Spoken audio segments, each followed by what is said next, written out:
Meal maker biryani தான் பண்ண போகிறோம். நல்லா வெந்நீரை கொதிக்க வச்சு அதில் மீல் மேக்கரை போட்டு மூடி வச்சிட வேண்டியதான். அது ஒரு 10 நிமிஷம் அப்படியே நல்லா ஊறட்டும்.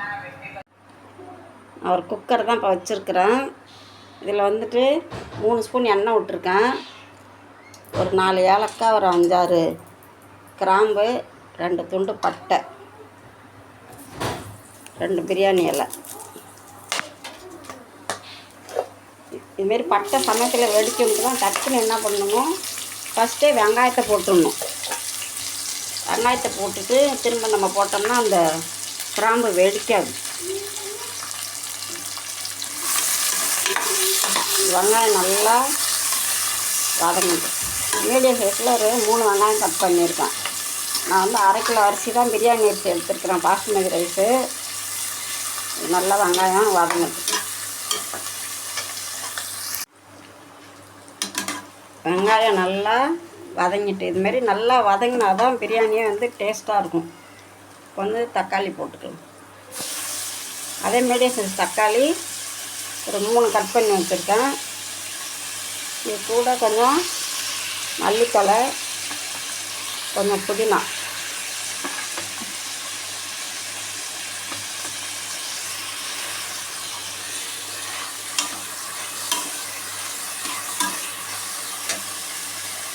ரெண்டு பச்சை மிளகாய் கீரை வச்சு, 1 ஸ்பூன் இஞ்சி பூண்டு பேஸ்ட்டு,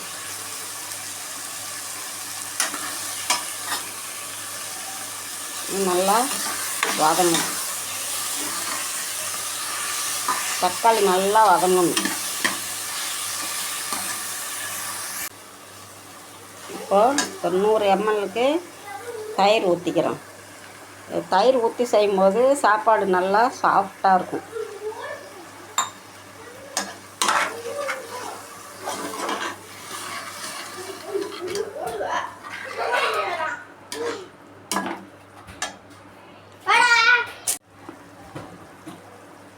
காரத்துக்கு தகுந்த மாதிரி மிளகாத்தூள். நாங்கள் காரம் கம்மியாக தான் சாப்பிடுவோம், சின்ன பிள்ளைங்க சாப்பிடுன்றதுனால அதனால் நான் கம்மியாக போட்டிருக்கேன்.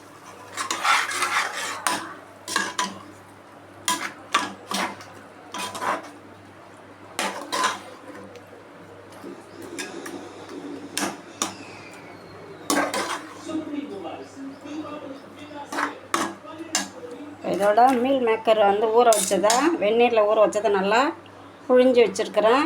ஒரு அலசிட்டு நல்லா புழிஞ்சு வச்சுருக்கிறேன். இதையும் போட்டுக்கலாம்.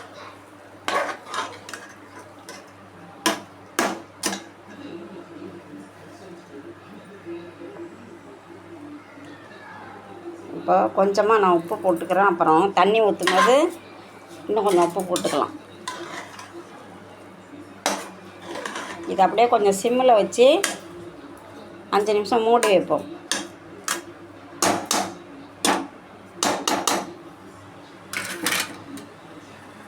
இப்போ இதில் 1 கப்பு அரிசிக்கு 2 கப்பு தண்ணி. நான் வந்து பாஸ்மதி ரைஸு தான் 20 நிமிஷம் ஊற வச்சுட்டேன்.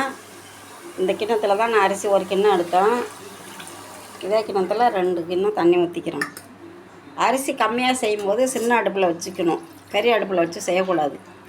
தண்ணி சுண்டு போயிடும், சாதம் வேகாது. அப்போ 2 கப் தண்ணி ஊற்றிட்டேன்.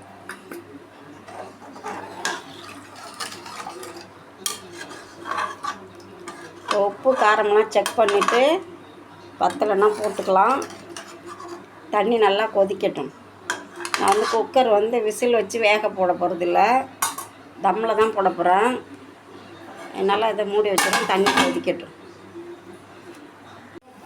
தண்ணி நல்லா கொதிச்சுட்டு இப்போ ஊற வச்ச அரிசி அதில் சேர்த்துக்கலாம். தண்ணியெல்லாம் வடிச்சிட்டு வச்சுருக்கிறேன், அதில் சேர்த்துக்கலாம். சேர்த்துட்டு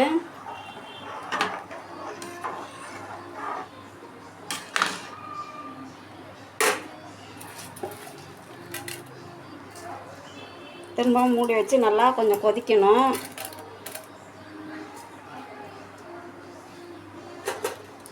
கொதிச்சோன்னு பார்க்கலாம்.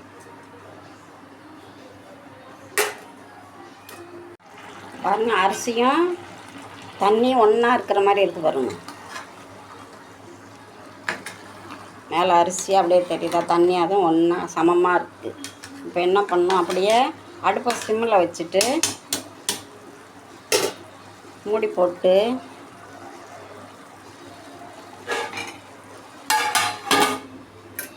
பத்து நிமிஷம், கரெக்டாக 10 நிமிஷம் அப்படியே வச்சிடணும்.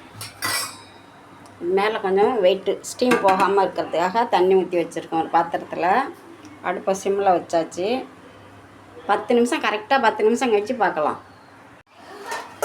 நல்லா ஒரு 10 நிமிஷம் ஆயிட்டு எடுத்து பார்க்கலாம். வரும் சாதம் உதிரி உதிரியாக வருது. வரும்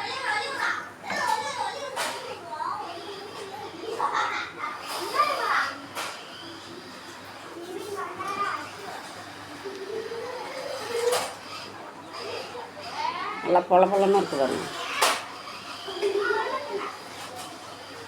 அவ்வளோதான். இல்லை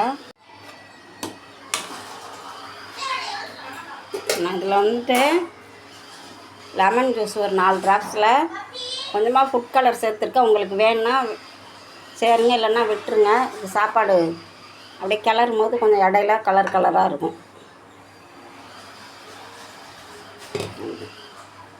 அப்படியே மூடி வச்சுட்டு சாப்பாடு எடுக்கும்போது எடுத்தோம்னா அப்படியே ஒரு பக்கம் ரெட் கலரும் ஒரு பக்கமும் சாதா கலருமா நல்லாயிருக்கும் பார்க்குறதுக்கு. அந்த மீல் மேக்கர் பிரியாணிக்கு ஒரு சைட் டிஷ்ஷு முட்டை கிரேவி பண்ண போகிறோம். ஒரு கடாய் வச்சு 3 ஸ்பூன் எண்ணெய் விட்ருக்கேன். ஒரே ஒரு துண்டு பட்டை, மீடியம் சைஸ் வெங்காயம் ஒரு 3 கட் பண்ணியிருக்கேன். கொஞ்சமாக புதினா இலை கொஞ்சமாக போட்டிருக்கிறேன். வெங்காயம் நல்லா வதங்கட்டும். வெங்காயம் நல்லா வதங்கிட்டு இப்போ ஒரு 3 தக்காளி மீடியம் சைஸு அரைச்சி வச்சுருக்குறேன். இதையும் இதில் சேர்த்துக்கலாம்.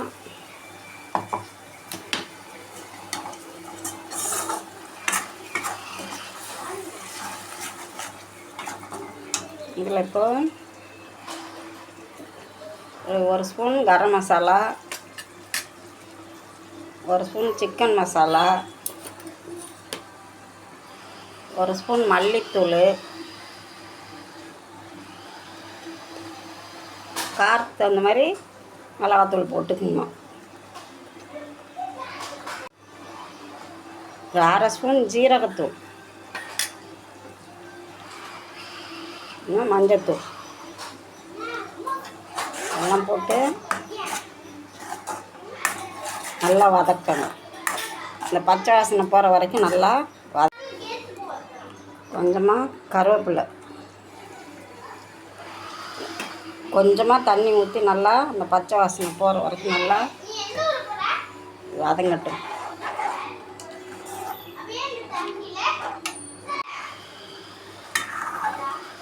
நல்லா கொதித்து இந்த பச்சை வாசனைலாம் போயிடுச்சு. இப்போது நமக்கு தேவையான அளவு கொஞ்சம் தண்ணி ஊற்றி கொதிக்க வச்சுக்கலாம். ஃபஸ்ட்டு தண்ணி நிறையா ஊற்றி கொதிக்க வச்சோம்னா அந்த மிளகாத்தூள் கொஞ்சம் வாடை அடிக்கிற மாதிரி இருக்கும். அதனால தான் கொஞ்சம் நேரம் நல்லா கொதிக்க வச்சுட்டு செஞ்சோம்னா அந்த பச்சை வாசனைலாம் இருக்காது. இது கொதிக்கட்டும்.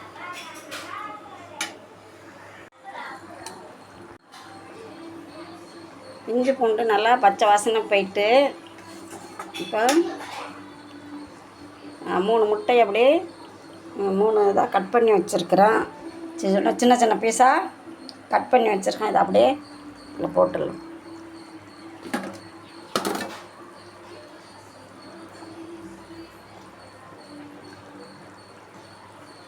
மூணு முட்டையை வேக வச்சுட்டு மாதிரி கட் பண்ணியிருக்கேன்.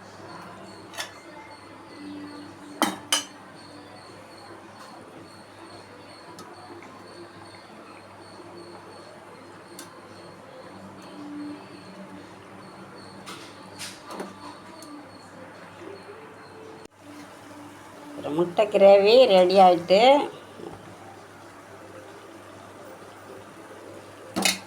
மல்லித்தலை தூவி இறக்க வேண்டியதான்.